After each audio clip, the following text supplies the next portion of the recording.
Assalamualaikum warahmatullahi wabarakatuh.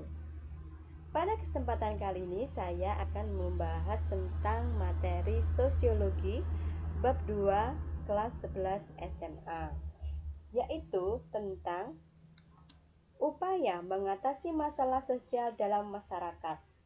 Tuhan Yang Maha Esa telah memberi kemampuan manusia untuk berpikir, terutama dalam menghadapi permasalahan dalam kehidupannya. Demikian pula ketika manusia menghadapi beragam permasalahan sosial, manusia dengan kemampuannya bekerja keras untuk mengatasi permasalahan sosial. Secara garis besar, upaya manusia untuk mengatasi masalah sosial dapat dibedakan berdasarkan sifat dan prosesnya. Jadi yang pertama kita akan membahas yaitu tentang berdasarkan sifatnya. Masalah sosial dapat dicegah melalui dua upaya, yaitu preventif dan upaya represif. Upaya preventif yaitu merupakan upaya pemecah masalah sosial dengan cara menjauhkan diri dari pola-pola kejahatan dan mendekatkan diri kepada perilaku yang tidak menyukai kejahatan. Masalah sosial dalam masyarakat dapat dicegah melalui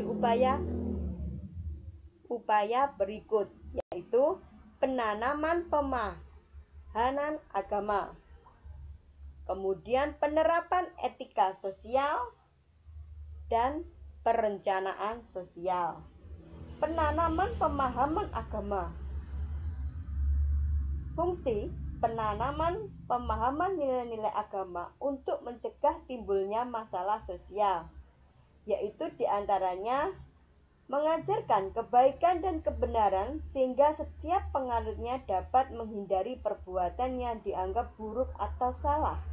Kemudian memberikan pegangan dalam menjalani kehidupan dan menyelesaikan masalah hidup yang dialami manusia.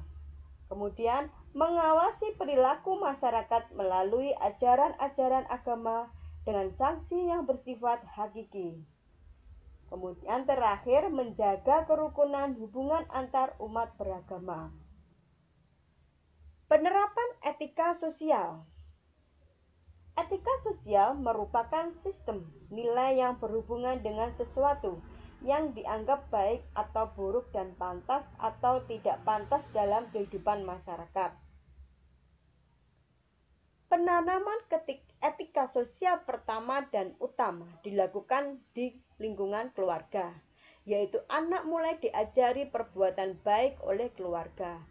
Keluarga juga berperan dalam mengawasi dan mengendalikan perilaku anggota keluarganya agar sesuai dengan nilai dan norma yang diharapkan. Kemudian selanjutnya belajar mengenai etika sosial melalui lembaga pendidikan yaitu sekolah. Sekolah merupakan miniatur masyarakat sehingga anak mulai belajar bersosialisasi dan menerapkan etika sosial yang dipelajari dari keluarganya. Selain itu, anak mulai menerapkan etika sosial yang telah dipelajari dalam kehidupan sosial masyarakat. Mengajarkan etika sosial sama halnya dengan mengajarkan nilai-nilai dan norma yang dianggap baik oleh masyarakat. Sehingga membiasakan anak sejak dini untuk memiliki etika sosial yang baik dapat memudahkan proses interaksi sosial anak dalam bermasyarakat. Sementara itu, jika anak yang tidak dapat menyesuaikan diri dengan lingkungan masyarakat akan sulit diterima dalam masyarakat dan dianggap menyimpang dari kebudayaan. Kemudian kalau perencanaan sosial merupakan upaya untuk mempersiapkan masa depan kehidupan masyarakat.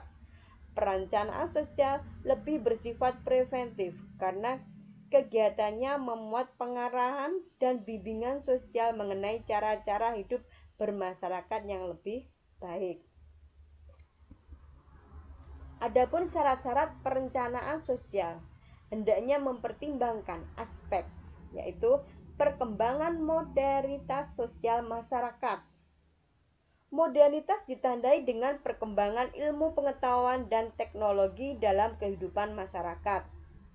di mana pengetahuan dan teknologi maju mendorong masyarakat berpikir kritis dan rasional sehingga muncul kesadaran untuk melakukan perubahan dan memperbaiki kualitas hidup. Kemudian sistem pengumpulan dan analisis informasi yang baik digunakan untuk mengetahui kondisi dan menentukan solusi yang tepat untuk mengatasi masalah sosial. Informasi yang ilmiah dan terpercaya dapat meyakinkan masyarakat mengenai perencanaan sosial yang akan dibangun. Kemudian dukungan masyarakat memerlukan dukungan setiap masyarakat. Dukungan ini dapat diperoleh melalui upaya-upaya sosialisasi dalam memberikan sosialisasi tingkat pendidikan dan keluasan berpikir masyarakat sangat dibutuhkan. Sosialisasi dapat mempengaruhi opini dan respon masyarakat. Dan yang terakhir, pemimpin yang progresif. Sebagai orang yang mengemban tugas mengarahkan masyarakat, pemimpin harus memiliki visi dan misi yang mengarah pada kemajuan masyarakat. Pemimpin yang berwawasan maju dapat membawa perkembangan masyarakat ke arah kemajuan. Apabila syarat-syarat di atas dapat dipenuhi, perencanaan sosial masyarakat dapat berjalan dengan baik, di mana setiap unsur saling berhubungan dan memerlukan koordinasi yang baik. Oleh karena itu, perencanaan sosial merupakan tanggung jawab bersama untuk mencapai kesejahteraan hidup bersama.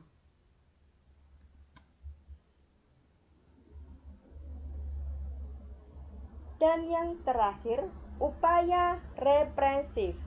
Menurut Kamus Sosiologi, represif adalah usaha yang bertujuan mengembalikan keserasian yang pernah mengalami gangguan, di mana upaya represif bersifat memperbaiki masalah sosial yang sudah terlanjur terjadi dalam kehidupan masyarakat, di mana dapat berupa pelatihan kerja, keterampilan, membangun kembali sarana prasarana yang rusak, daur ulang, dan rehabilitasi.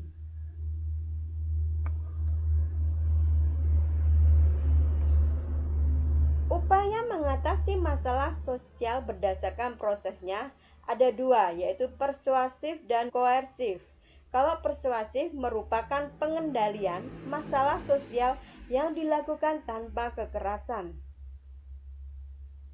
Persuasif ini dapat dilakukan melalui saran, ajakan, bimbingan individu atau kelompok untuk mematuhi nilai dan norma di lingkungan masyarakat. Kalau koersif yaitu pengendalian masalah sosial yang dilakukan dengan cara kekerasan atau paksaan untuk membentuk ketertiban sosial, di mana upaya koersif ini dapat dilakukan melalui dua cara, yaitu kompulsi atau compulsion merupakan pemaksaan terhadap seseorang agar taat dan patuh terhadap norma-norma sosial yang berlaku. Kemudian persuasi atau profession merupakan penanaman norma-norma yang dilakukan berulang-ulang agar norma